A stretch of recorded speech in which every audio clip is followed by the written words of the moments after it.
Morning guys, Ian here, aka Ahura Mantra. Welcome to my day. It's early on a Sunday morning and I've got my cup of mint tea here and thought I'd share a few thoughts with you. Today I'm going to entitle my video The Structure of Beingness, because what's on my mind lately, what's exercising my thoughts, has been, what am I?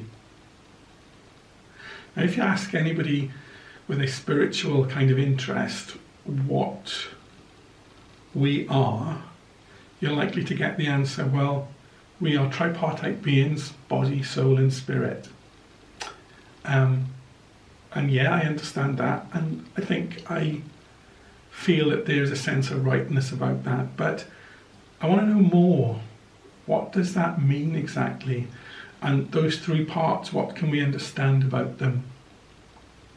Well, if you look at the occult explanation of beingness, and let's not be afraid of the word occult, it simply means secret or hidden. It is not satanic, it is not demonic, it is not dark, it's not evil. Okay? So let's not be afraid of the words.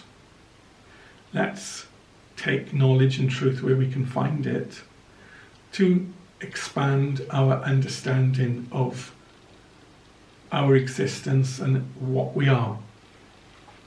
So come with me on a journey.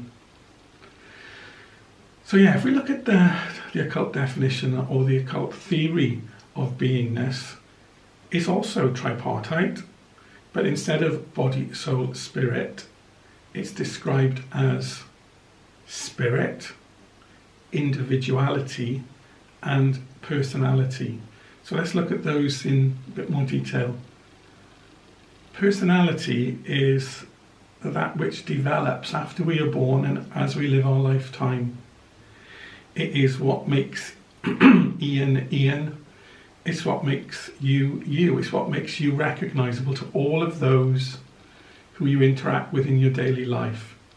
Apart from your physical form, of course, I recognize that. But the personality is the accumulation of your current life experiences and how you have processed those experiences and what that has made you become as a person. Now, occult theory is that personality only lasts for the duration of a lifetime. So when your physical body dies, your personality ceases to be. Okay? Kind of a bit scary? Not really? Okay, well, good. So that's personality. It is finite. It is bound to a single lifetime. Then individuality. Now you could liken the individuality to soul. And individuality lasts for an evolution. Now what is an evolution? It is the period of time from your inception as a separate sentient being to the time that you reach your perfection, your oneness, your ability to return from whence you came. From whence did we come then? Well, that is the spirit aspect.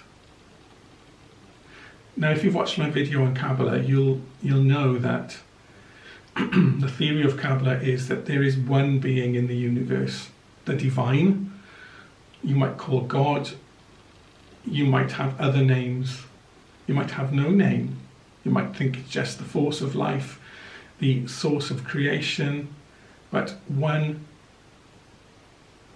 ultimate, infinite being who manifested itself in a way that allowed creation to occur, that splintered itself, that refracted itself through a prism, that the unity, the one, could become the many of creation, and that we are splinters of the divine, we are shards of divinity, around which a soul forms and builds, which gives that splinter of spirit individuality.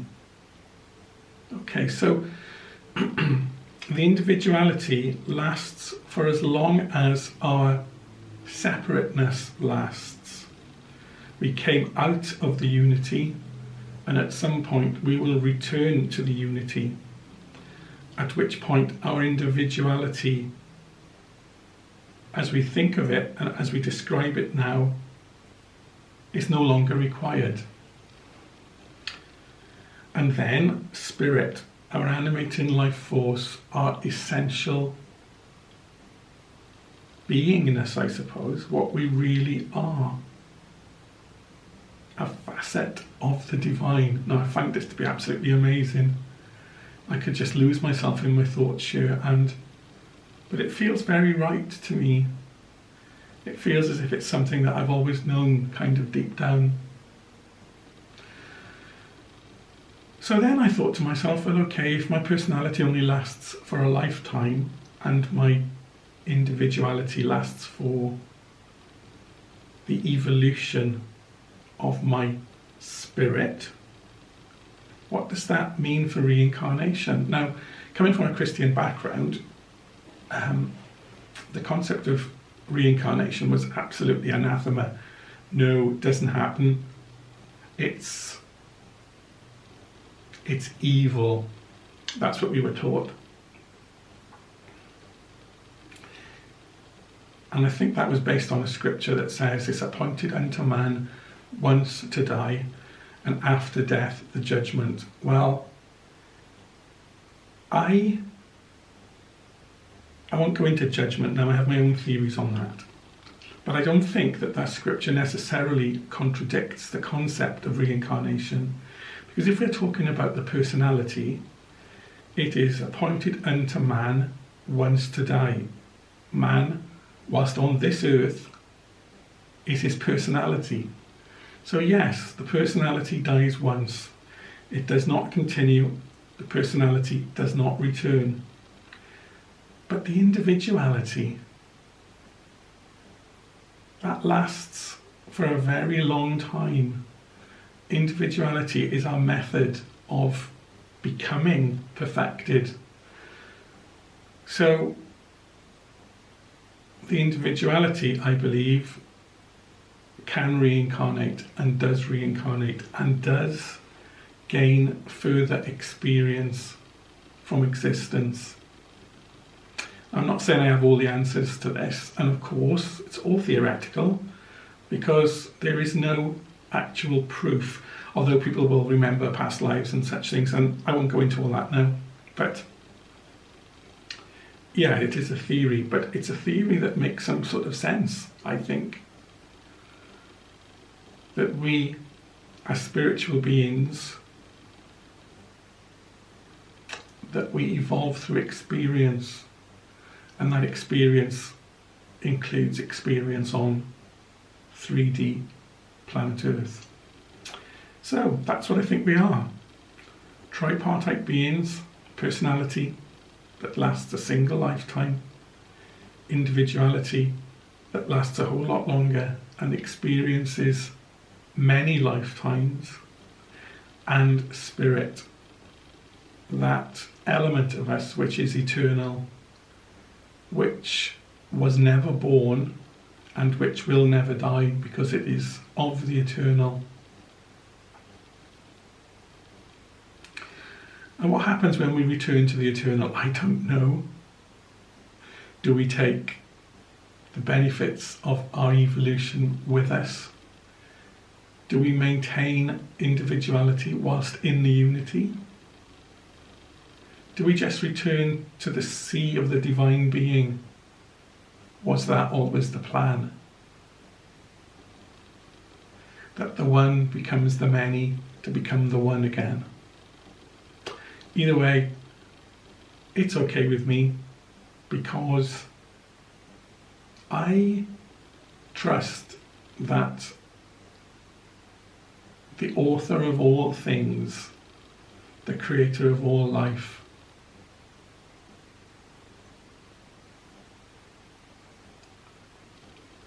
does not have a plan that leaves us feeling loss and regret and longing for things that we once had that we no longer have.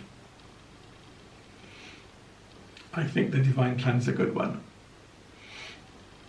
And so I shall drink my tea and I shall leave you to your day. See you again soon, guys. Bye for now.